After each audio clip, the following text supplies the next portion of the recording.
Sir, Nilambur ഉപതെരഞ്ഞെടുപ്പ് UDF അവിടെ നിർണായകമായിട്ടുള്ള ഒരു സ്ഥാനം പിടിക്കും എന്ന് പറഞ്ഞെടുത്താണ് ഇപ്പോൾ വലിയൊരു പിരിമുറുക്കത്തിലേക്ക് പോകുന്നത്. UDF ആദ്യം സ്ഥാനാർത്ഥിയെ നിർണയിച്ചു, അൻവറിൻ്റെ പ്രതിഷേധങ്ങൾ വന്നു, LDF M സ്വരാജിനെ അവരുടെ തുറുപ്പ് ചീട്ട് തന്നെ ഇറക്കി. ഇപ്പോൾ ഒരു വല്ലാത്ത പിരിമുറുക്കത്തിലേക്കാണ് നിലമ്പൂർ തെരഞ്ഞെടുപ്പ് പോയിരിക്കുന്നത്. അതിനോടൊപ്പം തന്നെ വല്ലാത്തൊരു രാഷ്ട്രീയ കളികളും. UDF നിലവിൽ നിലമ്പൂർ മുൻതൂക്കമുണ്ടെന്ന് തന്നെയാണ് ഞാൻ വിശ്വസിക്കുന്നത്. പിന്നെ സ്ഥാനാർത്ഥി നിർണയം എത്രയും പെട്ടെന്ന് പൂർത്തിയാക്കി എന്നുള്ളൊരു അഡ്വാൻറ്റേജ് സ്ഥാനാർത്ഥിക്ക് ആര്യടൻ ഷൗക്കത്തിന് കുറച്ചുകൂടി ജനങ്ങൾക്കിടയിലേക്ക് ഇറങ്ങിച്ചെല്ലാനുള്ള അവസരമായിട്ട് കിട്ടി. അദ്ദേഹം ആ നാട്ടുകാരൻ തന്നെയാണ്, ഇതിനു മുമ്പ് തെരഞ്ഞെടുപ്പിൽ മത്സരിച്ച് പരിചയമുള്ള ആളാണ്. പിന്നെ ഒരു നിലമ്പൂർ ബേസിക്കലി UDF പ്രോ മണ്ഡലമാണ്. ചില പ്രത്യേക രാഷ്ട്രീയ സാഹചര്യങ്ങൾ കൊണ്ട് അത് ഇടതുപക്ഷത്തേക്ക് 2-3 വട്ടം ചാഞ്ഞു എന്നല്ലാതെ സ്ഥായിയായി അതൊരു UDF മണ്ഡലം തന്നെയാണ്. പക്ഷേ ഒരു LDF വിരോധം അവിടെ നിൽക്കുന്നത് കൊണ്ടാണ് ഒരു പക്ഷേ UDF അത്രയൊരു സാധ്യത നമ്മൾ കാണുന്നത്. പക്ഷെ ആ സാധ്യത ഇപ്പോൾ മങ്ങുന്ന തരത്തിലാണോ? സമകാലിക രാഷ്ട്രീയം പരിശോധിച്ചാൽ നിലമ്പൂർ മാത്രമല്ല, കേരളത്തിൽ അങ്ങോളം ഇങ്ങോളം ഒരു ഇടതുപക്ഷ വിരുദ്ധ തരംഗം അതിശക്തമായിട്ടുണ്ട് എന്ന് വിശ്വസിക്കുന്ന ആളുകളുടെ കൂട്ടത്തിൽ ഞാൻ മുന്നിലാണ്. അത് പൊതുവായിട്ടൊരു രാഷ്ട്രീയ സാഹചര്യം വിലയിരുത്തുമ്പോൾ. പിന്നെ നിലമ്പൂരിൻ്റേതായ മാത്രം ഒരുപാട് പ്രശ്നങ്ങളുണ്ട് പരിഹരിക്കപ്പെടാതെ കിടക്കുന്നത്. കഴിഞ്ഞ 9 വർഷം 2016 മുതൽ 2025 നമ്മൾ നിൽക്കുന്ന സാഹചര്യം വരെ ഇടതുപക്ഷത്തിൻ്റെ MLA ആയി പണ്ട് കോൺഗ്രസ്സുകാരനായിരുന്ന അല്ലെങ്കിൽ കോൺഗ്രസ് വിമതനായിരുന്ന PV അൻവർ വരുമ്പോൾ ഒരുപാട് ആളുകളുടെ സപ്പോർട്ട് കൊള്ളാവുന്ന ഒരു ഡീസൻറ്റ് മജോറിറ്റിയിലാണ് ആദ്യത്തെ പ്രാവശ്യം അൻവർ അവിടെ ജയിക്കുന്നത്. അന്ന് നിങ്ങൾക്ക് ഓർമ്മയുണ്ടെങ്കിൽ അന്നത്തെ രാഷ്ട്രീയ സാഹചര്യം അൻവറിനെ സ്ഥാനാർത്ഥിയാക്കുന്നതിനെതിരെ CPM വലിയ തരത്തിലുള്ള ഒരുക്കങ്ങൾ സൃഷ്ടിച്ച, ഒരുപാട് വിരുദ്ധ നീക്കങ്ങൾ സൃഷ്ടിച്ച ഒരു തെരഞ്ഞെടുപ്പായിരുന്നു. എന്നിട്ടും എനിക്ക് തോന്നുന്നു ഒരു 8000-ൽ കൂടുതൽ വോട്ടിന് PV അൻവർ ജയിച്ചു വരികയാണ്. അതും ആദ്യമായിട്ട് ആര്യടൻ ഷൗക്കത്ത് മത്സരിക്കുന്ന തെരഞ്ഞെടുപ്പിൽ. ആര്യടൻ ഷൗക്കത്ത് അന്ന് എൻ്റെ ഓർമ്മ ശരിയാണെങ്കിൽ നിലമ്പൂർ മുനിസിപ്പാലിറ്റി ചെയർമാൻ കൂടിയായിരുന്നു. എന്നിട്ടും ഇങ്ങനെ ഒരു സാഹചര്യം വന്നത് അവിടെ ഇടതുപക്ഷത്തോടുള്ള വിരോധത്തേക്കാൾ കൂടുതൽ അന്ന് UDF സ്ഥാനാർത്ഥിയോടുള്ള ഒരു വിരോധമായിരുന്നു. പിന്നെ UDFൻ്റെ ഉള്ളിൽ തന്നെ നിലനിന്ന കുറച്ച് ശീതസമരങ്ങളുണ്ട്. മുസ്ലിം ലീഗും ആര്യടൻ ഫാമിലിയായിട്ട്, ആര്യടൻ ഷൗക്കത്തുമായിട്ടൊക്കെ ഉണ്ടായിരുന്ന ചില പ്രശ്നങ്ങളെല്ലാം അന്ന് ആ തെരഞ്ഞെടുപ്പിൽ പ്രതിഫലിച്ചിരുന്നു എന്ന് നമുക്ക് കൃത്യമായിട്ട് മനസ്സിലാക്കാൻ പറ്റും. പിന്നെ ഇപ്പോഴത്തെ സാഹചര്യത്തിലേക്ക് വന്നാൽ കഴിഞ്ഞ പ്രാവശ്യം VV പ്രകാശ് മത്സരിക്കുമ്പോൾ ആര്യടൻ ഷൗക്കത്തിൻ്റെ ഭാഗത്തു നിന്നുണ്ടായി എന്ന് പൊതുജനങ്ങൾ വിശ്വസിക്കുന്ന ഒരു സമീപനമുണ്ട്.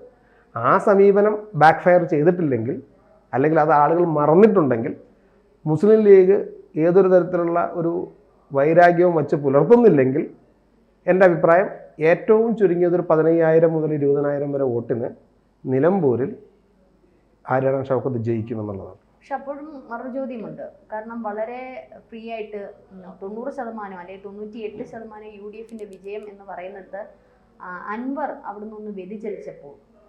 കാരണം അൻവർ എപ്പോഴും ജനങ്ങളുടെ ഇടയിൽ നിന്ന് ജനങ്ങൾക്ക് വേണ്ടി പ്രവർത്തിച്ച, അല്ലെങ്കിൽ ജനങ്ങൾക്ക് വേണ്ടി തന്നെ രാജിവെച്ച ഈ ഒരു CPMൻ്റെ LDF സർക്കാരിൻ്റെ ഈ ഒരു അവരുടെ തെറ്റായിട്ടുള്ള നയങ്ങളും അല്ലെങ്കിൽ നടപടികളും ഒക്കെ അദ്ദേഹത്തിന് പിടിക്കാൻ അദ്ദേഹം രാജിവെച്ച അദ്ദേഹത്തിൻ്റെ ഈ ഒരു വ്യതിചലനം, ആ ഒരു മാറ്റം UDFനെ സാരമായി ബാധിക്കില്ലേ? രഞ്ജിനൊരു കാര്യം മനസ്സിലാക്കണം. നിരുപാധികമായി അൻവർ UDF സ്ഥാനാർത്ഥിയെ പിന്തുണച്ചിരുന്നെങ്കിൽ തീർച്ചയായിട്ടും നിങ്ങളെ പറഞ്ഞ 98 അല്ല 101% അതിനകത്ത് വിജയസാധ്യത ഉണ്ടായിരുന്നു. പക്ഷേ ദിവസം തോറും മാറിക്കൊണ്ടിരിക്കുന്ന അൻവറിൻ്റെ, നമ്മൾ പറയും ഈ ഗോൾ അടിക്കാൻ നേരത്ത് ഗോൾ പോസ്റ്റ് മാറ്റുക എന്ന് പറയും. ഓരോ ദിവസവും പുള്ളിയുടെ ലക്ഷ്യങ്ങൾ മാറിക്കൊണ്ടിരിക്കുകയാണ്. അപ്പോൾ അത് ഇന്നെന്താണ്, അടുത്തത് എന്താണ്, നാളെ പറയാൻ പോകുന്നത് എന്താണെന്ന് ആളുകൾക്ക് തന്നെ കൺഫ്യൂഷനുണ്ട്. ഇനിയിപ്പോൾ ആളുകൾ അൻവറിനെ വോട്ട് ചെയ്ത് കുറച്ച് വോട്ട് കൊടുക്കാമെന്ന് വിചാരിച്ചാൽ പോലും നാളെ അല്ലെങ്കിൽ മറ്റന്നാൾ അൻവർ എടുക്കുന്ന സ്റ്റാൻഡ് എന്തായിരിക്കുമെന്ന് യാതൊരു ഉറപ്പും ഇടതുപക്ഷത്തിനുമില്ല, വലതുപക്ഷത്തിനുമില്ല, പുള്ളിയുടെ കൂടെ നിൽക്കുന്ന ആളുകൾക്കുമില്ല. എൻ്റെ അഭിപ്രായത്തിൽ അൻവറിന് കിട്ടുന്ന ഓരോ വോട്ടും അത് ഇടതുപക്ഷത്ത് അദ്ദേഹം നിന്നപ്പോൾ, അല്ലെ ഇടതുപക്ഷത്തിൻ്റെ കൂടെ അദ്ദേഹം നിന്നപ്പോൾ അദ്ദേഹത്തിനോട് കാണിച്ചൊരു വഞ്ചന, അല്ലെങ്കിൽ ഇടതുപക്ഷത്തിൽ അൻവർ ആരോപിക്കുന്ന പ്രശ്നങ്ങൾ മനസ്സിലാക്കിക്കൊണ്ട് ഇടതുപക്ഷത്തു നിന്നുള്ള ആളുകളായിരിക്കാം അൻവറിന് വോട്ട് ചെയ്യുന്നത്. അതൊരു പരിധിവരെ UDFൻ്റെ സാധ്യതകളെ കൂടുതൽ ഭദ്രമാക്കുമെന്നാണ് ഞാൻ വിശ്വസിക്കുന്നത്. എന്തായാലും നമുക്കറിയാം നിലമ്പൂർ പ്രദേശത്ത് നമ്മളെപ്പോഴും അവിടെ അനുഭവിക്കുന്ന കർഷകരുടെ പ്രശ്നങ്ങൾ മാത്രമല്ല കാട്ടുമൃഗങ്ങളുടെ ആക്രമണങ്ങൾ ഇതായിരുന്നു അവിടെ പ്രധാനമായിട്ടും നിലനിന്നിരുന്ന ഒരു വിഷയം. ഇപ്പോൾ 2 ദിവസം മുമ്പ് സാർ വായിച്ചു കാണുമല്ലോ വാർത്താ മാധ്യമങ്ങളിലൊക്കെ പന്നിക്കണി വെച്ച് ഒരു വിദ്യാർത്ഥി മരിച്ചുപോയ സംഭവം. ഇതിപ്പോൾ ഇരു രാഷ്ട്രീയ പാർട്ടികളും അത് അവരുടേതായ ഒരു കളിയായിട്ട് എടുത്തിട്ടില്ല. ഒരു മരണത്തിൽ പോലും അത് UDF ആണെങ്കിലും LDF ആണെങ്കിലും LDF ആദ്യം പറഞ്ഞു ഇതിനകത്ത് ഗൂഢ ലക്ഷ്യമുണ്ടെന്ന്. ഇപ്പോൾ ശശീന്ദ്രൻ അത് മാറ്റി പറഞ്ഞിട്ടുണ്ട്. UDF ഇവിടെ നാട്ടുകാരെ അറിയുന്നതിന് മുമ്പേ അവിടെ മലപ്പുറത്ത് ജാഥ നടത്തി, പ്രതിഷേധ ജാഥ നടത്തി. അതിനോടൊപ്പം തന്നെ UDF പറയുന്നു ഇത് സ്വാഭാവികമായിട്ടും സർക്കാരിൻ്റെ ഇത് കാരണമാണ് ഇത്തരത്തിലുള്ള പ്രശ്നങ്ങൾ ഉണ്ടാകുന്നത്. അപ്പോൾ ഈ ഒരു രാഷ്ട്രീയ കളിയിൽ ജനങ്ങൾ ശരിക്കും വെറുക്കുകയല്ലേ? രാഷ്ട്രീയ നേതാക്കൾ എന്ത് പറയുന്നിടത്ത് മാത്രമല്ല സാധാരണ ശരാശരി ജനം ചിന്തിക്കുന്നതും പ്രത്യേകിച്ച് തെരഞ്ഞെടുപ്പ് കാലത്ത് വോട്ട് ചെയ്യാനുള്ള തീരുമാനങ്ങൾ എടുക്കുന്നതും. ഇത് കൃത്യമായിട്ട് പറഞ്ഞാൽ ഇടതുപക്ഷ സർക്കാരിൻ്റെ നിരന്തരം ഇതുവരെ നടന്നുകൊണ്ടിരിക്കുന്ന പ്രവർത്തനങ്ങളിൽ ഉണ്ടായിട്ടുള്ള പാളിച്ചകൾ, അല്ലെങ്കിൽ അവർ ഈ കഴിഞ്ഞ 9 വർഷത്തെ കാലഘട്ടം നമ്മൾ എടുത്തു കഴിഞ്ഞാൽ തുടർഭരണം കിട്ടിയിട്ടും സഖാവ് പിണറായി സർക്കാരിൻ്റെ നേതൃത്വത്തിലുള്ള സർക്കാരിൽ നിന്നും ഈ പ്രദേശം നിലമ്പൂർ എന്ന് പറയുന്ന പ്രദേശത്തേക്ക്, ഇപ്പോൾ നമ്മൾ നിലമ്പൂരിനെ ഫോക്കസ് ചെയ്യുന്നതുകൊണ്ടാണ് ഞാൻ ആ ഒരു നിലമ്പൂർ എന്ന പ്രദേശത്തെ എടുത്തു പറയുന്നത്, അവർക്ക് വേണ്ടി അവിടുത്തെ ഈ വന്യമൃഗ ശല്യത്തിനെ കുറിച്ച് അല്ലെങ്കിൽ അവിടുത്തെ മലയോര കർഷകർക്ക് സഹായകരമാകുന്ന എന്ത് തീരുമാനം എടുത്തതെന്ന് ഇടതുപക്ഷ സ്ഥാനാർത്ഥി പറഞ്ഞിരുന്നെങ്കിൽ കുറച്ചുകൂടി ആളുകൾക്ക് കുറച്ചുകൂടി കാര്യങ്ങൾ എളുപ്പമായേനെ. ഇത് ഒരു ശരാശരി കർഷകൻ, ഞാൻ മനസ്സിലാക്കിയത് അങ്ങനെയാണ്, എനിക്ക് അതിൻ്റെ ഡെപ്തിലേക്ക് പോകാനുള്ള സമയം കിട്ടിയിട്ടില്ല. ഒരു കർഷകൻ അദ്ദേഹത്തിൻ്റെ കൃഷി അല്ലെങ്കിൽ അദ്ദേഹത്തിൻ്റെ കുടുംബത്തിൻ്റെ ജീവൻ രക്ഷിക്കുക എന്നുള്ള ഉദ്ദേശത്തിൽ പന്നികളുടെ ആക്രമണത്തിൽ നിന്ന് രക്ഷപ്പെടാനായിട്ട് ഒരു ഇലക്ട്രിക് ലൈൻ വലിക്കുകയും ആ ഇലക്ട്രിക് ലൈനിൽ ഷോക്കേറ്റിട്ട് ആ കുട്ടി മരിക്കുകയാണ് ഉണ്ടായത്. അപ്പം അങ്ങനെ ഒരു ശല്യം അവിടെ ഇല്ലാതാക്കാനായിട്ട് കേരള ഗവൺമെൻറ്റിൻ്റെ ഭാഗത്തു നിന്നും ഒപ്പം തന്നെ ഈ മലയോരവുമായിട്ടൊക്കെ ബന്ധപ്പെട്ട ഒരുപാട് നിയമങ്ങൾ, വളരെ കെട്ടുപിണഞ്ഞ് കിടക്കുന്ന നൂലാമാലകളുള്ള നിയമങ്ങളുണ്ട്. ഈ നിയമങ്ങൾ മനുഷ്യനനുകൂലമായിട്ട്, മൃഗങ്ങൾക്ക് അനുകൂലമായിട്ടുള്ള നിയമങ്ങളാണ് എപ്പോഴും നമ്മളൊരു സാധാരണ ശരാശരി മനുഷ്യൻ എപ്പോഴും ഉയർത്തുന്ന വിമർശനങ്ങളിൽപ്പെട്ട ഒന്നാണ്. ഇവിടെ മനുഷ്യന് വേണ്ടിയിട്ടുള്ള നിയമങ്ങളെക്കാൾ കൂടുതൽ മൃഗങ്ങൾക്കും അതേപോലെ തന്നെ മൃഗസ്നേഹികൾക്ക് ആഹ്ലാദിക്കാൻ വകയുള്ള തരം നിയമങ്ങളുണ്ടെന്നുള്ളതാണ് നമ്മൾ എപ്പോഴും വിശ്വസിക്കുന്നത്. അവിടെ പന്നിക്കണി ഇപ്പോൾ ആ ഒരു പ്രദേശത്ത് മാത്രമല്ല നിരവധി സ്ഥലങ്ങളിൽ പന്നിക്കണി വെക്കുന്നു. ഈ പന്നിക്കണി വെച്ചത് അതൊരു മാർക്കറ്റിംഗ് ആണ്, ഒരു കച്ചവടം എന്നുള്ള രീതിയിലാണ്. അതിൻ്റെ പ്രതി സമ്മതിക്കുകയും ചെയ്തു. അപ്പം ഇത്തരത്തിലുള്ള ഒരു മാർക്കറ്റിംഗ് സ്ട്രാറ്റജി, അതായത് പന്നികളെ പിടിച്ച് ഇതിനകത്ത് ഒരു മരിക്കുമല്ലോ, ഇതിനകത്ത് കെണിയിൽ വീഴുമ്പം മരിക്കുന്ന പന്നികളുടെ ഇറച്ചി വിൽപ്പന, ഇതായിരുന്നു മെയിൻ ലക്ഷ്യം. അത് പലയിടത്തായിട്ട് അവിടെ സ്ഥാപിച്ചിട്ടുണ്ട്. ഒരു പക്ഷേ പന്നിയുടെ ആക്രമണത്തിൽ നിന്ന് ഇന്ന് നമ്മൾ കണ്ട ഒരു യുവതി പന്നി ആക്രമണത്തിൽ ഗുരുതരമായിട്ട് പരിക്കേറ്റു എന്നുള്ള പന്നി ആക്രമണത്തിൽ നിന്നും രക്ഷിക്കാനുമാകും. പക്ഷേ ഇങ്ങനെ ഒരു സ്ക്വയർ കണക്കാണ് അത്തരത്തിലുള്ള ഒരു കെണി വെച്ചിരിക്കുന്നത്. അപ്പോൾ നമുക്ക് മനസ്സിലാവും അത് കെണി തന്നെയാണെന്നുള്ളത്. അപ്പോൾ അതിൽ ചോദ്യം LDF ഉന്നയിക്കുന്ന ഒരു ചോദ്യമുണ്ട്. ഇതിൽ മലപ്പുറം അവിടുത്തെ പഞ്ചായത്ത് പ്രസിഡന്റ് മുസ്ലിം ലീഗ് ആണെന്ന് തോന്നുന്നു. അപ്പം കോൺഗ്രസ് ആണ്, പഞ്ചായത്തുകാരാണ് ഇത്തരത്തിലുള്ള പന്നികളെ ഇത്തരത്തിൽ കൊല്ലാനുള്ള ഇത് അവർക്ക് അനുവാദം കൊടുത്തിട്ടുണ്ട്. ക്ഷുദ്രജീവികൾ അങ്ങനെ എന്തോ ആണ് CPM ഞാൻ ഒരു ഇത് വാർത്തയെ കേട്ടത്. കൊല്ലാനുള്ള അനുവാദമുണ്ട്, അത് കൃത്യമായി അവരത് ചെയ്യുന്നില്ല എന്നുള്ളത്. അപ്പോൾ വീണ്ടും അവർ എടുത്ത് തിരിച്ച് കോൺഗ്രസിന് ഇട്ടടിക്കുകയാണ്. ഇത് നമ്മൾ കാലാകാലങ്ങളായിട്ട് ആരോപണ പ്രത്യാരോപണങ്ങളായിട്ട് വരുന്ന ഒരു വിഷയത്തിൻ്റെ ഭാഗം തന്നെയാണെന്ന് കണക്കുകൂട്ടിയാൽ മതി. പഞ്ചായത്ത് അവരെ ഒരു പ്രത്യേക ആളുകൾക്ക് പന്നിയെ പിടിക്കാനോ അല്ലെങ്കിൽ പന്നിയെ പിടിക്കുന്നതിന് കുഴപ്പമില്ലോ എന്നുള്ള രീതിയിൽ അനുവാദം കൊടുക്കുക എന്ന് പറയുന്നതിനകത്ത് ഇങ്ങനെ എന്തെങ്കിലും ഒരു ദുരന്തം വരും എന്ന് പ്രതീക്ഷിച്ചിട്ടായിരിക്കില്ല ചെയ്തത്. അത് LDF ചെയ്താലും UDF ചെയ്താലും ആത്യന്തികമായി ഈ ശല്യം വന മേഖലയിൽ സാധാരണ ജനങ്ങൾ നേരിടുന്ന മൃഗങ്ങളുടെയും വന്യമൃഗങ്ങളുടെയും ശല്യം നേരിടാനായിട്ട് ഫലപ്രദമായിട്ട് ഈ ഇപ്പോഴത്തെ ഗവൺമെൻറ്, എസ്പെഷ്യലി നമ്മുടെ വനം മന്ത്രി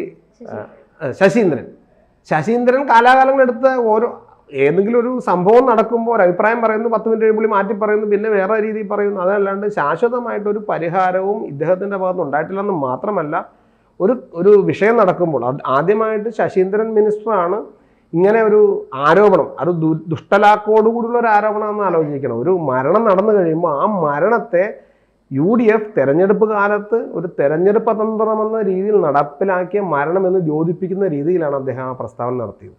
അത് ബഹുമാനപ്പെട്ട മുഖ്യമന്ത്രിയുടെ ശ്രദ്ധയിൽപ്പെട്ടപ്പോൾ അദ്ദേഹം അതിനെ തീർത്തും ഓൺ ചെയ്യുന്നില്ല, ഡിസോൺ ചെയ്യുന്ന ഒരു ഇത് കണ്ടു. നമ്മളത് വളരെ അപ്രീഷിയേറ്റ് ചെയ്യേണ്ട ഒരു കാര്യമാണ്. അല്ലാതെ ഏതൊരു സാഹചര്യവും തെരഞ്ഞെടുപ്പ് കാലത്താണെങ്കിലും അല്ലെങ്കിൽ രാഷ്ട്രീയപരമായി നമുക്ക് അനുകൂലമാക്കി ഉപകാരപ്പെടുത്താമെന്നുള്ള ചിന്ത അതെന്തായാലും സമൂഹത്തിനും നല്ലതല്ല, രാഷ്ട്രീയ നേതാക്കൾക്കും നല്ലതല്ല, രാഷ്ട്രീയത്തിനും നല്ലതല്ല എന്ന് ഞാൻ വിശ്വസിക്കുന്നു. പക്ഷേ അവർ അങ്ങോട്ടും ഇങ്ങോട്ടും മാറി പറയുമ്പോൾ KSEB ഇതിന്റെ ഒരു ഭാഗമാണ്, ഈ പറഞ്ഞോണം LDF സർക്കാർ ഒരു ഭാഗമാണ്, ഇതൊക്കെ നമ്മൾ ഓർക്കേണ്ടതായിട്ടുണ്ട് അങ്ങോട്ടും ഇങ്ങോട്ടും പറയുമ്പോൾ. ഞാൻ ഇത്രയും നിലമ്പൂരിനെ പറ്റി നമുക്ക് ഒരുപാട് ചർച്ചകൾ ചെയ്യാനുണ്ട്, പക്ഷെ താങ്കൾ ഒരു പ്രവാസിയാണ്. അപ്പോൾ എനിക്ക് അവസാനമായിട്ട് ചോദിക്കാനുള്ളത്, ഒരു പ്രവാസി എന്നുള്ള രീതിയിൽ പ്രവാസികൾ എങ്ങനെയാണ് നിലമ്പൂർ ഇലക്ഷനെ വിലയിരുത്തുന്നത്? പ്രവാസ ലോകം, ഞാൻ മിഡിൽ ഈസ്റ്റിൽ നിന്ന് വരുന്നതാണ്, പ്രിസൈസ്ലി പറഞ്ഞാൽ അബുദാബിയിൽ നിന്നാണ്. അബുദാബിയിൽ നമ്മൾ വർക്ക് ചെയ്യുന്ന സമൂഹത്തിൽ കൂടുതൽ പ്രോ UDF ആളുകളാണ്.